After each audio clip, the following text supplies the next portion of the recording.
Irmãos, nós viemos de um período eleitoral muito turbulento no nosso país. E uma impressão pastoral é de que todo período eleitoral ele gera um desgaste muito grande. Algumas pessoas aí da área da economia, por exemplo, vão dizer que é um ano diferente, um ano eleitoral. E nós temos a impressão de que essa virada de ano foi um período onde, para algumas pessoas, houve no coração uma desesperança muito grande, um temor muito grande, uma preocupação muito grande. Em geral, nós experimentamos diversos fatores na nossa jornada de vida que podem nos levar a experimentar um tipo de desesperança. Aliás, viver no Brasil, meu irmão, é um desafio muito grande. Eu quero te dizer que todo brasileiro é um sobrevivente. Nós vivemos num país cheio de desafios. Eu elenquei alguns deles para que você talvez pudesse relembrar comigo.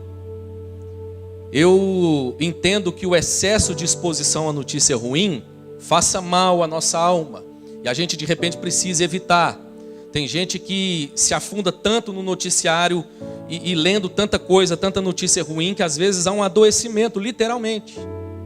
Mas eu entendo que não é negando a realidade também que nós iremos caminhar de maneira mais assertiva. Então eu quero lembrá-lo um pouco dessa realidade. Nós vivemos num país, por exemplo, que enfrenta grandes problemas de violência. Um dado que eu peguei, se tratando desse assunto, aponta para a seguinte realidade. Nós temos hoje no Brasil, irmãos, uma média de registro de 20% de todos os homicídios que acontecem no mundo. Sendo que nós temos como população o percentual de 2,7% de população mundial. Ou seja, esse número deveria ser algo em torno de 10 vezes menor, para condizer com a realidade. Experimentamos essa dinâmica da violência. Eu venho de uma capital onde a violência, irmãos, está presente o tempo inteiro. Maringá não está diferente no sentido de que algumas notícias, de repente, cheguem aos seus ouvidos. Um conhecido que de repente foi furtado, de repente uma violência que você ouve, que aconteceu perto de você. Nós olhamos para o nosso cenário, por exemplo, o nosso país tem números assustadores quando nós pensamos na violência no trânsito. Olha a nossa realidade. O Brasil tem uma média de 45 mil mortes anuais associadas ao trânsito. Isso traz um prejuízo estimado para o nosso país de 50 bilhões de reais. O ano de 2017 especialmente foi um ano trágico. E entre todas as causas de óbito de crianças, pré-adolescentes, ali na faixa dos 15 e 14 anos, o principal foi acidente de trânsito. Nós vivemos ainda com a seguinte realidade. Quando olhamos para o drama da saúde, só uma pontinha do iceberg. Por exemplo, nós somos o país mais ansioso do mundo. Nós somos o país mais depressivo da América Latina e o segundo das Américas. A nossa realidade no cenário político, irmãos, é de altos índices de corrupção. Há uma entidade que faz inclusive uma pesquisa e aponta uma média. E entre 186 países, nós ocupamos atualmente a posição 96. Quanto mais à frente, menos corrupção. Quanto mais atrás nesse ranking, maior a corrupção. Nós tivemos um período onde isso foi crítico. O pior período, a crescente na verdade, veio de 2014 de percepção da corrupção no nosso país. E o pior período foi ali em 2017 e 2018. Tivemos uma melhora, mas ainda ocupamos essa posição. Chegamos a ocupar a posição 106 e hoje a 96, ou seja, um país profundamente marcado por corrupção no cenário político. Isso tudo traz desânimo, traz desesperança. Você pensa, estou trabalhando para pagar impostos e não vejo o retorno disso. Aí nós entramos inclusive no drama social. A realidade não só do nosso país, mas a realidade global. Estima-se que uma pessoa morra de fome no mundo a cada minuto. Há uma estimativa de que 1/3 da população mundial se encontra nessa condição de fome. Uma cena para mim que foi emblemática alguns anos atrás. Um fotógrafo ganhou um prêmio muito importante. E o prêmio que esse fotógrafo ganhou estava associado a uma foto que ele tirou de uma criança desnutrida, já às portas da morte. E na mesma foto dava para contemplar um urubu ao fundo, aguardando a criança morrer para se alimentar. É a realidade daquele lugar, daquela condição. Drama terrível, irmãos. Quando olhamos para a própria realidade também dos desastres naturais, a impressão que temos é de que isso tem se tornado cada dia mais comum, o impacto tem sido cada dia maior. Nós vimos, por exemplo, recentemente, os terremotos na Turquia, convivemos com inundações no Brasil. Maringá ainda está muito melhor que Belo Horizonte, mas Belo Horizonte, quando armava uma chuva mais forte, nós já tínhamos os lugares da cidade onde nós não transitávamos, ou pelo menos não deveríamos. Sempre tinha um desavisado passando por ali e sofrendo as consequências da inundação. Um colega, por exemplo, perdeu uma pessoa da família, que em uma dessas inundações, caminhando com água, mais ou menos nessa situação aqui, tinha um bueiro aberto, e a moça então foi sugada pelo bueiro. Uma realidade trágica, irmãos. Não só a realidade ao nosso redor é essa, como muitas vezes a realidade pessoal que nós experimentamos traz também desesperança. Talvez uma enfermidade, às vezes uma crise relacional, crise conjugal, crise no relacionamento com os filhos, no relacionamento mais amplo com a família, com os amigos. A solidão, essa realidade que está cada dia mais presente. Somos a geração que tem mais tecnologia para aproximar, mas ao mesmo tempo a geração mais solitária de todas. Nós somos amigos de muita gente na rede social, mas temos poucas pessoas com quem abrir e rasgar o coração. Talvez pode ser a sua realidade.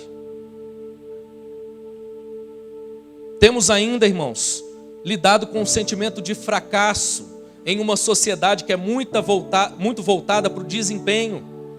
E o sentimento de fracasso, de não alcançar o objetivo, às vezes, tem sido tão difícil de experimentar. Ou seja, temos os nossos dramas pessoais, as nossas próprias questões, que podem nos conduzir a esse sentimento de desesperança. E eu quero te dizer que o livro que nós vamos ler, ele nos põe em uma realidade similar.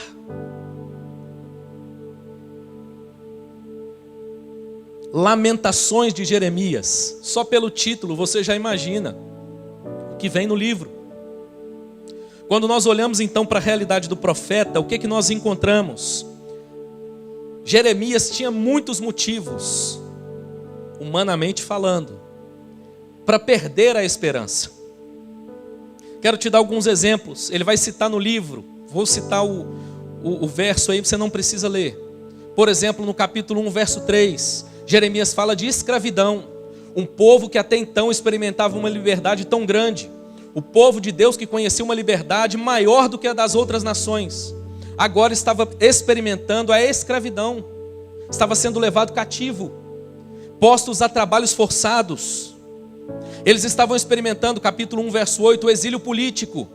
A nação que era admirada, a nação que até então era vista com bons olhos, começou a ser agora vista como uma nação fracassada, derrotada. Ninguém queria fazer negócios mais com Israel. Quando a gente olha para o capítulo 2, o verso 4, Jeremias vai falar de violência extrema na realidade da cidade.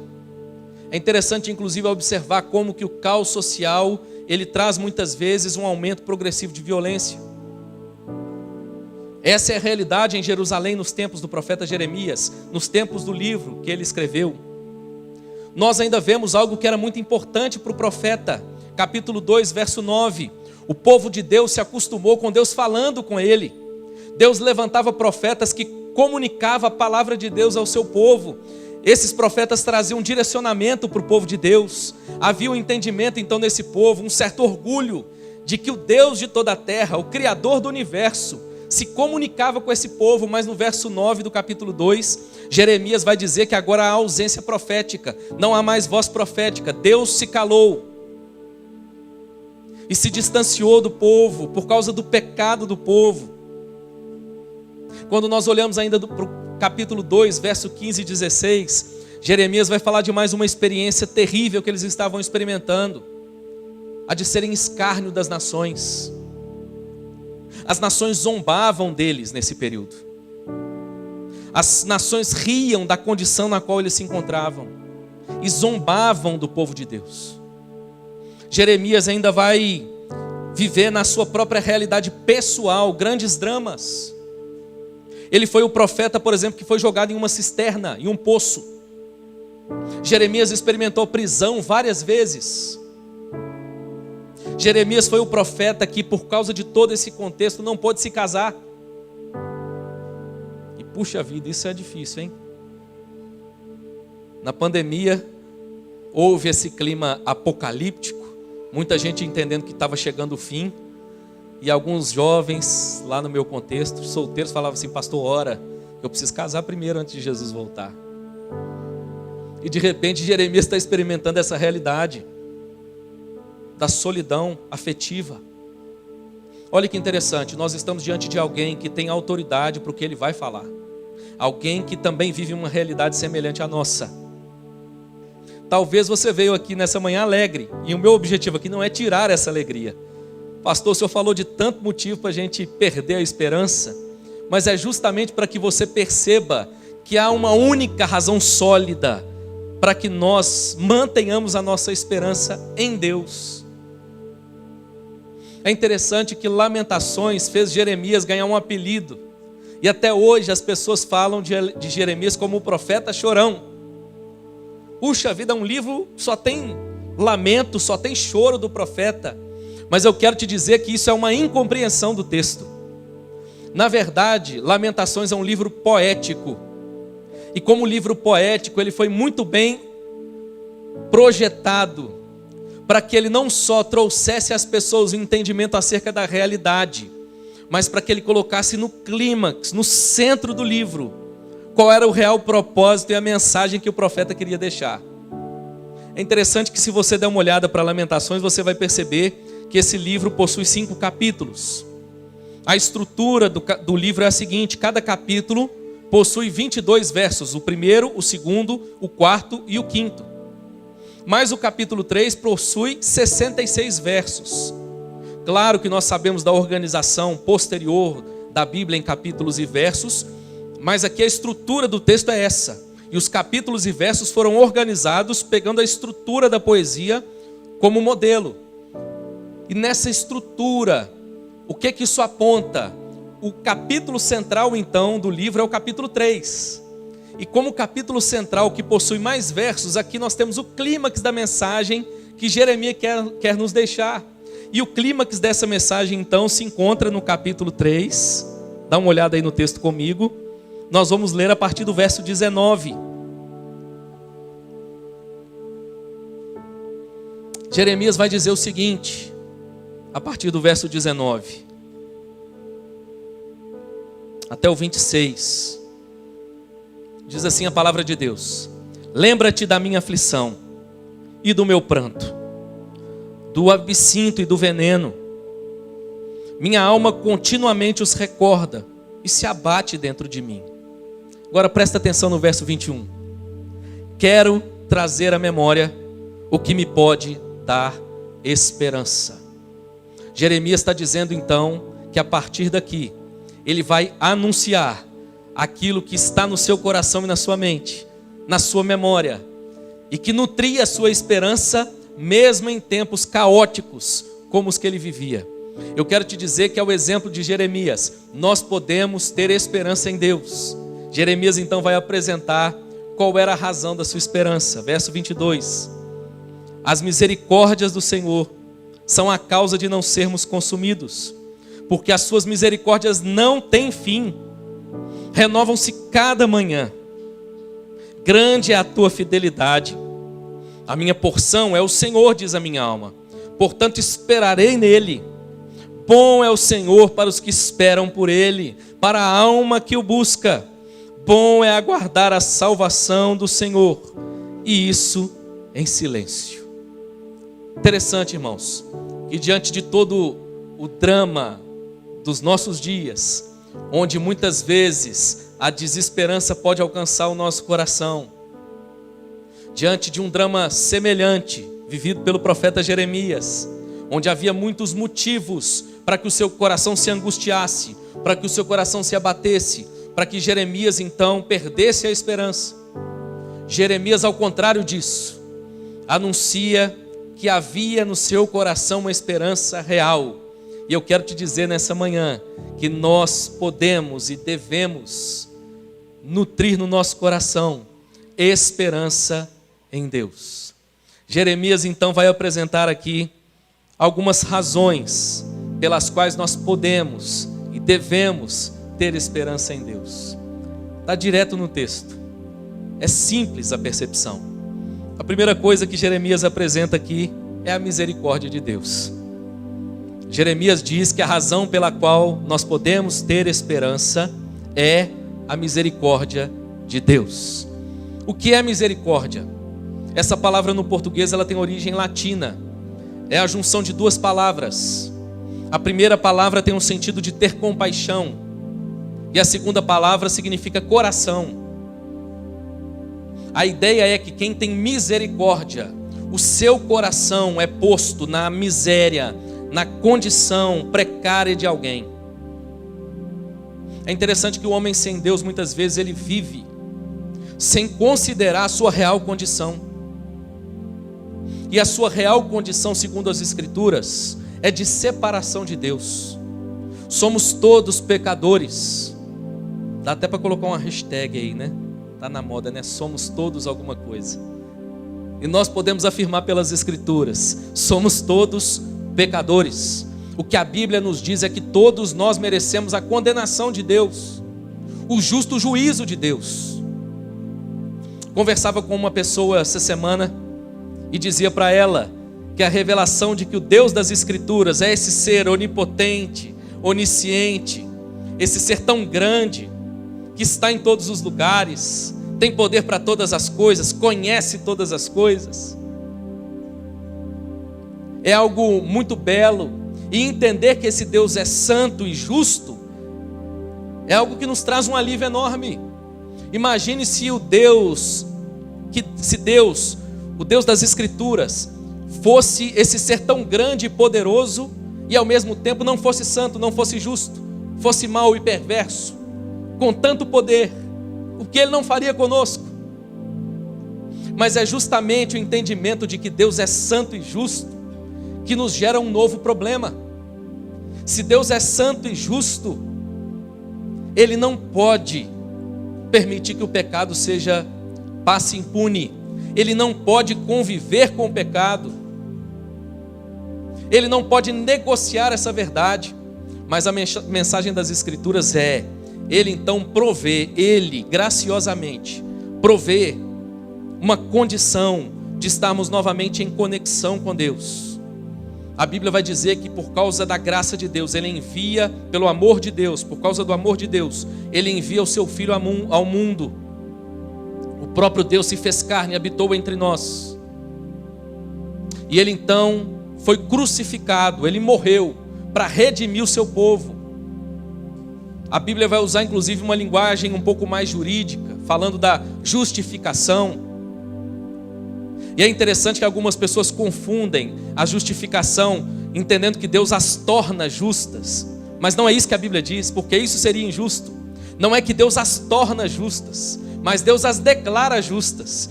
Deus diz o seguinte: eles são pecadores, eles merecem a condenação, mas eu mesmo provejo a forma para que eles sejam agora, para que a condenação deles seja posta sobre outros. E quem é esse outro? Senão o próprio Deus na cruz do Calvário. É interessante, irmãos, que nós pensamos muito na misericórdia nessa dinâmica da nossa salvação, mas esquecemos de trazê-la para a nossa realidade de vida. Muitas vezes quando nós sofremos, muitas vezes quando nós enfrentamos adversidade, muitas vezes quando o caos se abate sobre a nação, nós nos esquecemos dessa realidade. Há um Deus misericordioso, e esse Deus mantém a sua misericórdia, se renovando diariamente sobre o seu povo. No contexto de Jeremias, é como se Jeremias agora entendesse a seguinte realidade: o povo de Deus está experimentando tudo isso como certo juízo de Deus, porque o povo abandonou a lei do Senhor. Tudo isso que abateu a nação é fruto da desobediência da nação. Essa nação que Deus retirou com mão forte do jugo de escravidão e conduziu para a terra da promessa, mas deu a esse povo uma ordem, e a ordem era que esse povo mantivesse obediência à sua palavra, aos seus mandamentos. Mas o povo então, quando desfruta da prosperidade, o povo se esquece de Deus, o povo começa a curtir a vida e deixa Deus de lado, e Deus então envia juízo. Mas é natural que quando a gente veja algo desse tipo, a gente perceba essa realidade e tenha a impressão de que o juízo é a realidade final. Mas Jeremias está olhando e dizendo: não, é a misericórdia de Deus que é a realidade final, porque as misericórdias do Senhor não têm fim, elas se renovam a cada manhã. A linguagem poética que Jeremias está utilizando é a seguinte aqui: é como se todo dia, antes de acordar, a misericórdia de Deus se levantasse. Antes mesmo que eu contemple a minha realidade, antes mesmo que eu contemple o meu pecado, a misericórdia de Deus já foi renovada em favor do seu povo. Nós temos motivos, irmãos, para termos esperança em Deus, e o primeiro motivo é a misericórdia de Deus. De repente, na esfera pública, você vê alguns equívocos daqueles que foram instituídos de autoridade, de poder para tomar decisões. E de repente a gente começa a celebrar a tristeza, a gente começa a celebrar a punição do mal, a gente começa a celebrar o fato de que a realidade vai se tornando cada vez mais caótica. Mas eu quero te convidar, meu irmão, a reconhecer a misericórdia de Deus nessa manhã. Apesar dos homens, apesar de nós mesmos, a misericórdia do Senhor se renova a cada manhã. A misericórdia que caminha muito próximo da graça. Resumidamente, nós poderíamos dizer que graça é favor imerecido, ou seja, é receber de Deus o que eu não mereço. E nós recebemos de Deus tanta graça, hein? Tem tanta coisa que a gente não merece e Deus nos oferece. Mas a misericórdia é eu não receber de Deus o que eu mereço. Eu mereço ser condenado, eu mereço ser punido, mas a misericórdia tem a ver com um Deus que, apesar disso, ama o seu povo, redime o seu povo e livra o seu povo do mal. Nessa manhã eu quero te convidar a olhar novamente para a misericórdia de Deus. Esse entendimento da misericórdia corrige, meu irmão, uma teologia muito comum nos nossos dias. A teologia da prosperidade, que ora oferece aquilo que a Bíblia não oferece, promete o que a Bíblia não promete, e diz que caminhar com Deus vai te fazer viver uma vida plena, livre de sofrimento e dor. E de repente, quando a dor e o sofrimento batem à nossa porta, infelizmente restam poucos caminhos. Alguns abraçam a desesperança, entendendo que essa fé não valeu, e a partir dali abraçam uma espécie de irreligião. Outros abraçam uma culpa, entendendo o seguinte: se isso aconteceu é porque eu não tive fé suficiente. Mas a palavra de Deus nos convida a um terceiro caminho, e esse caminho é o caminho da misericórdia. É o caminho de entender que nós merecíamos ser condenados, mas que nem sempre o nosso sofrimento atual tem a ver com o nosso pecado. Há uma realidade maior, há um propósito maior, e o Deus que conduz a história muitas vezes permite que o mal aconteça, mas esse mal não é a ausência da sua misericórdia. Isso salta aos meus olhos, por exemplo, na história de Lázaro, o homem que estava enfermo, e diante da enfermidade muitas vezes nós temos a sensação de que o amor de Deus se desconectou da gente, mas de repente alguém chega e atesta diante de Jesus: Senhor, está enfermo aquele a quem amas. Ou seja, meu irmão, a realidade caótica na qual nós vivemos, ou a nossa própria realidade caótica, diante de uma determinada experiência, não significa que Deus se esqueceu de nós. A misericórdia do Senhor continua se levantando a cada manhã, se renovando a cada manhã. Recentemente nós tivemos um candidato cujo lema era: pior do que está não fica. Lembra disso? Um parlamentar foi eleito com esse tema: pior do que está não fica. E nós descobrimos tempos depois que tem como piorar. Entender a misericórdia de Deus é entender que tem como piorar. A gente está sofrendo, mas tem como piorar. Podia ser pior. Se for olhar para o que a gente merece, era para ser pior. Mas pela bondade de Deus, a sua misericórdia se renova a cada manhã. Eu era seminarista, irmãos, muitos anos atrás. Eu fui para o seminário em 2003. E logo ali no início da caminhada, o pastor Luciano era o pastor da Betel ainda. Numa determinada quinta-feira, eu fui escalado para pregar. Irmãos, e quando a gente não tem o hábito de pregar, vou dizer um negócio assim, né? A gente passa horas e mais horas lendo, estudando, e a oração, se deixar a gente faz jejum, vigília no monte, a gente faz de tudo. Deus tem misericórdia, me usa, me abençoa, e de repente, à medida que a gente vai estudando e vai entendendo o texto, a gente vai ficando confiante, a gente vai ficando animado, a gente vai ficando senhor do que a gente vai fazer. Lembro inclusive uma outra história, eu vou voltar nessa aqui, tá? Do pregador que perdeu o esboço do sermão. Estava chegando a hora de pregar e ele não achava o esboço. Aí diz o personagem que estava acompanhando a história que ele orou e falou: Espírito Santo, me usa, me usa, me usa. E de repente ele folheando a Bíblia, ele achou o esboço. E aí ele falou: ô Espírito Santo, obrigado, não precisa me usar mais não, né? Na verdade, irmãos, a gente não pode perder a dependência de Deus. E eu nesse dia fui ficando animado, falei: hoje vai ser. Irmãos, eu preguei o que para mim foi o meu pior sermão. Quando terminou, eu saí com o sentimento para casa assim: meu Deus, eu sou um fracassado, eu acho que eu nunca mais vou pregar. Eu não nasci para isso. De fato, irmãos, naquele dia nem eu queria me ouvir. Se eu tivesse a oportunidade de estar no banco, ia ser duro para mim. Veio o domingo, e uma pessoa me procurou e disse o seguinte: pastor não, eu era seminarista. Falou: olha, eu preciso te contar uma coisa. Tem muitos anos que eu frequento essa igreja, mas eu não sou membro, você sabe disso, né? Eu ainda não me batizei. Eu quero te dizer que quinta-feira Deus te usou, e agora eu vou iniciar a preparação para o batismo, e eu vou, em nome de Jesus, me comprometer com Cristo. Irmãos, para mim foi uma história para nunca mais esquecer, da misericórdia de Deus que acompanha o seu povo. Apesar de nós, irmãos, que às vezes abraçamos orgulho, que às vezes abraçamos o egoísmo, que às vezes perdemos de vista o caminho e começamos a permitir que outras coisas tomem a nossa mente, há um Deus que nos ama incondicionalmente e renova diariamente a sua misericórdia sobre nós.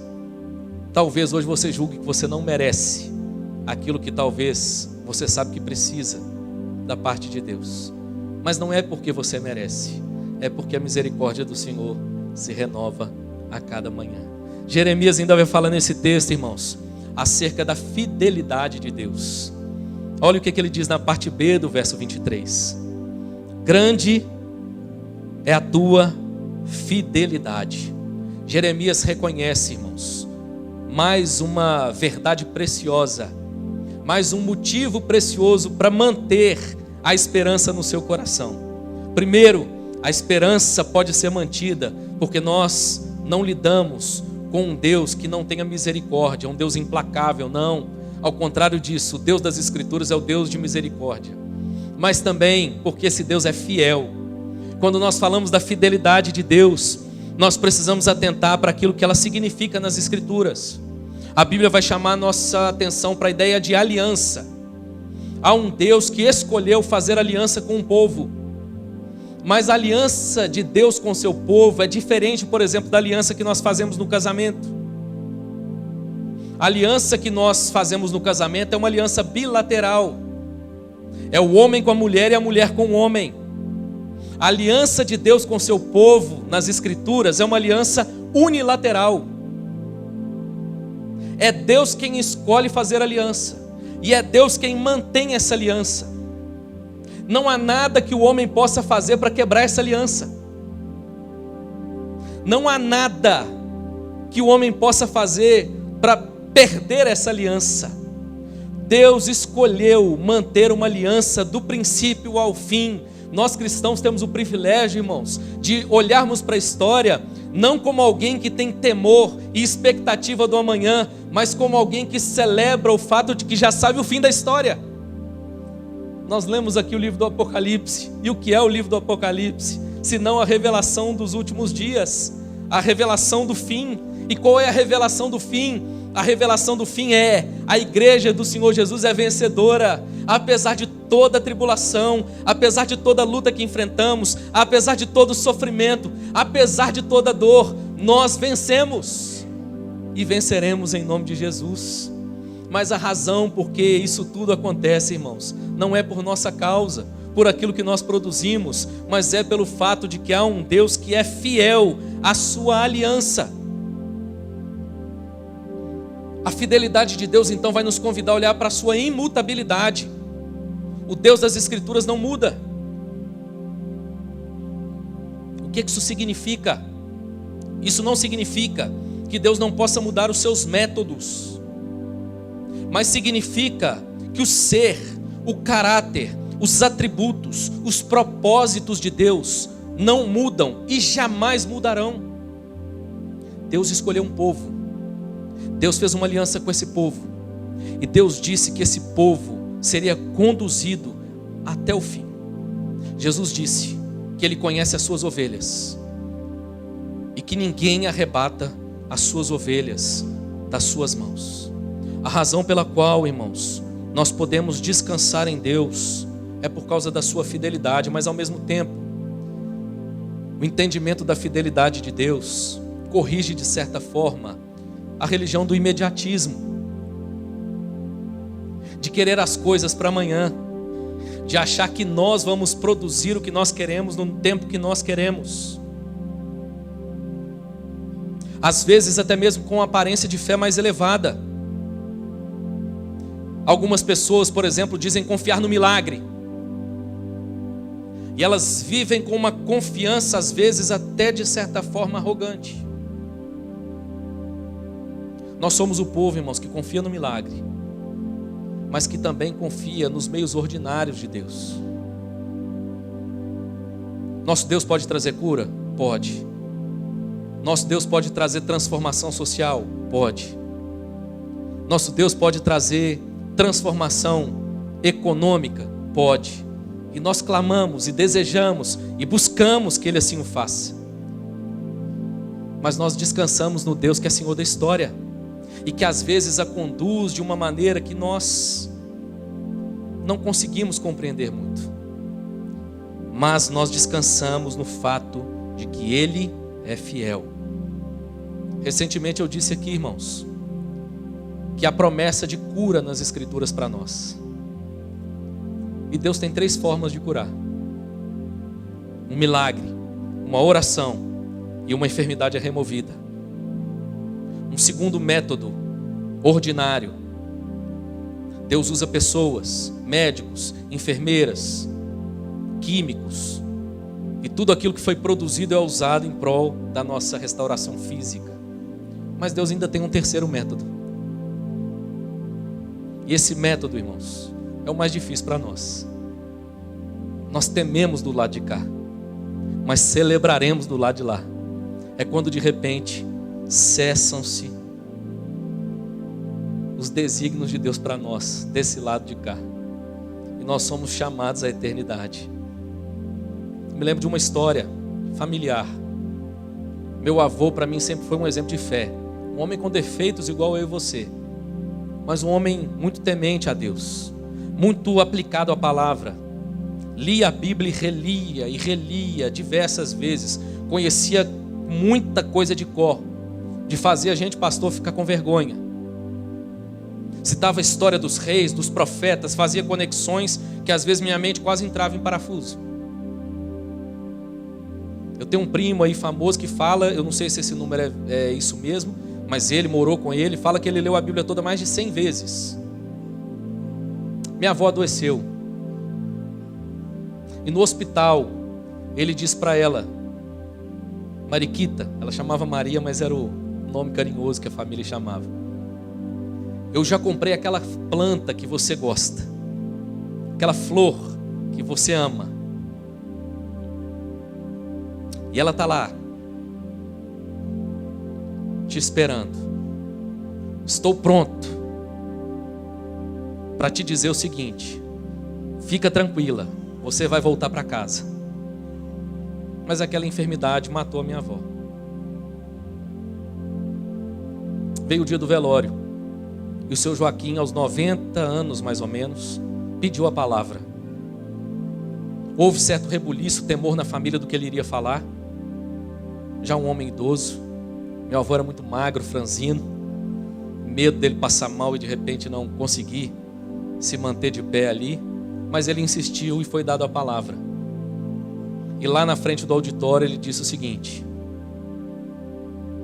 pegou o vaso de flor e colocou no púlpito e contou essa história e disse o seguinte: eu gostaria muito que a minha Mariquita voltasse para casa, mas eu preciso reconhecer que na verdade hoje ela de fato voltou para casa.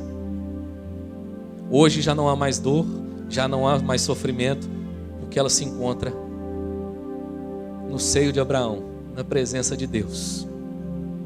Meu irmão, é só uma esperança bem fundamentada para no dia de maior dor e sofrimento da sua vida manter o coração firmado.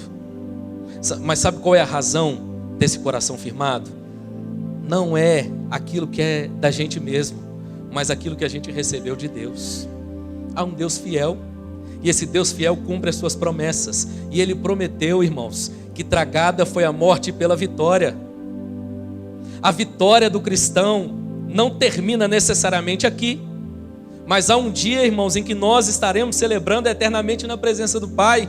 Claro que nós desejamos, ansiamos, perseguimos a vitória aqui, mas temos a certeza de que se ela não vier, ela certamente virá na eternidade com o Pai.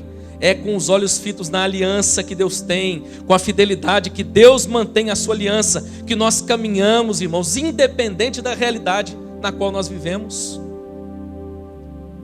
Pastor, será que nós vamos viver essa realidade de fechar a igreja em algum momento? Não sei, meu irmão, mas nós caminhamos com o coração cheio de esperança, porque a nossa esperança não reside no homem, a nossa esperança não reside nos governos, mas naquele que governa todas as coisas, e Ele é fiel, Ele não muda, Ele cumpre cabalmente os seus propósitos. E pasmem, naquele dia o seu Joaquim ainda aproveitou a oportunidade para falar do Evangelho. Ele virou para o auditório e disse: mas eu tenho uma pergunta para você. Você está preparado para encontrar com Deus?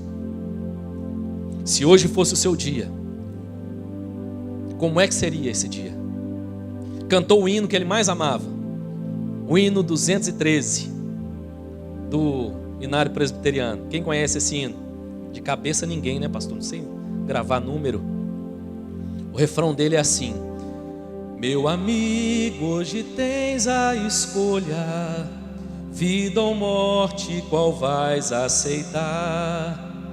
Amanhã pode ser muito tarde, hoje Cristo te quer libertar.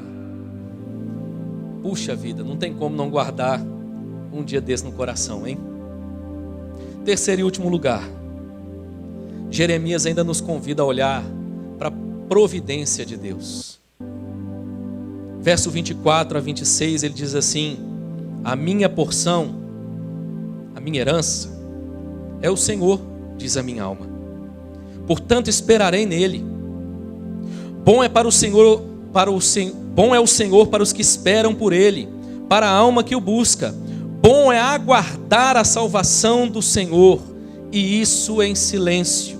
Se você continuar lendo o texto, você pode ser conduzido a interpretá-lo errado e dizer que Jeremias tem uma visão pessimista. Ele está falando aqui, por exemplo, do jovem suportar o jugo na mocidade, como se Jeremias estivesse olhando de maneira negativa para a realidade e para a vida. Na verdade, não é isso. O que ele está dizendo é: ainda que a realidade presente não tenha mudado, o meu coração foi mudado de tal forma que eu espero no Senhor, porque Ele é o Deus da providência. A providência de Deus, essa doutrina cristã, na qual nós cremos que Deus é Senhor e soberano sobre todas as coisas.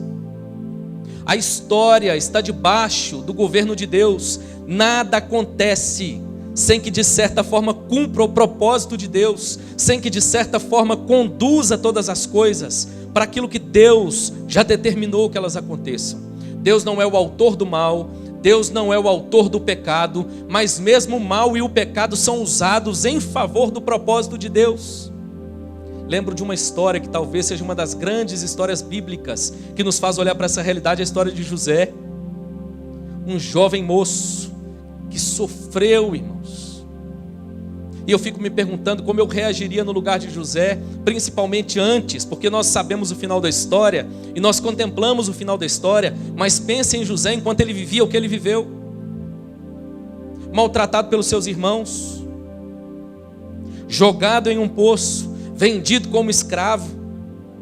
E ele, como escravo, vai trabalhar na casa de um homem chamado Potifar. Ele é sediado pela esposa desse homem. E porque ele se mantém fiel a Deus, ele é jogado na prisão. Às vezes Deus tem caminhos que nós desconhecemos, mas é ali na prisão que ele conhece um homem, ele interpreta um sonho, e esse homem então lembra de José quando o faraó teve um sonho que ninguém interpretava. José é trazido à presença do faraó, José é colocado na posição mais elevada, abaixo apenas do faraó, sobre o Egito. E José é usado por Deus, não só para ser uma bênção no Egito, não só para ser uma bênção para o povo de Deus, mas para ser uma bênção às nações. Vem um período de grande fome, e por causa daquilo que Deus tinha colocado no coração de José, e pela maneira que José então conduz Faraó para preparar o Egito, as nações vêm ao Egito comprar mantimentos. Que coisa, irmãos! De repente, na particularidade da nossa história, a gente não compreende, mas nós mantemos a esperança em Deus, porque nós cremos que o nosso Deus é o Deus providente. Às vezes a sua providência nos é doce, agradável. Às vezes nós percebemos Deus conduzindo algo e a gente experimenta um cuidado, um mimo de Deus, e a gente percebe que aquilo é obra clara de Deus, a maneira como Deus usa pessoas, recursos, circunstâncias. Mas às vezes ela é amarga, irmãos. Às vezes ela é doída.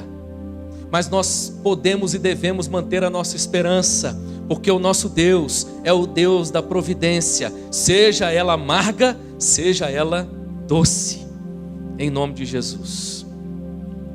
Esse entendimento, irmãos, por fim, corrige a religião do consumo. Nós vivemos um tempo de religião de mercado, de consumo. O excesso de opções da pós-modernidade tem feito a nossa sociedade se tornar uma sociedade extremamente consumista em todos os aspectos, inclusive em matéria de fé. Muitas pessoas se relacionam com a igreja, se relacionam com Deus, como quem vai para um shopping, para uma praça de alimentação. E lá cada um escolhe o produto que quer comer. E de repente, na medida em que aquilo o atrai, o satisfaz, o alegra, ele é cliente, ele é freguês de determinada marca. Até o dia que por algum motivo ele não está mais satisfeito. Puxa, mas tem tantas opções. Basta trocar de restaurante. Infelizmente tem muita gente se relacionando com Deus dessa forma. Como se Deus fosse servo do homem. Como se Deus tivesse a obrigação de fazer o que nós queremos no momento que nós queremos. Mas não, irmãos. Nós é que somos chamados a servi-lo, ainda que experimentando a dor e o sofrimento, ainda que experimentando dias difíceis. Mas se entendemos essa verdade, de que o nosso Deus é o Deus de toda providência, nós mantemos a esperança em Deus, mesmo em meio às adversidades. Amém, meu irmão? Quero terminar com 2 versos.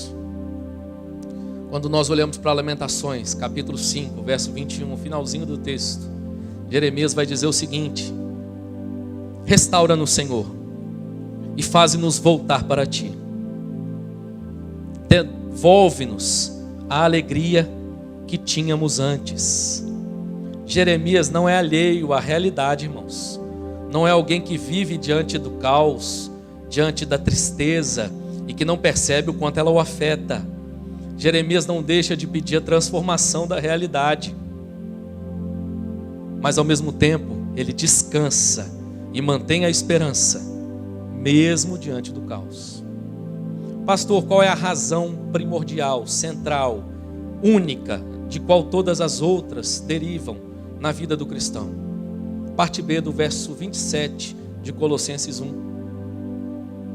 A Bíblia diz o seguinte: Cristo em nós é a esperança da glória.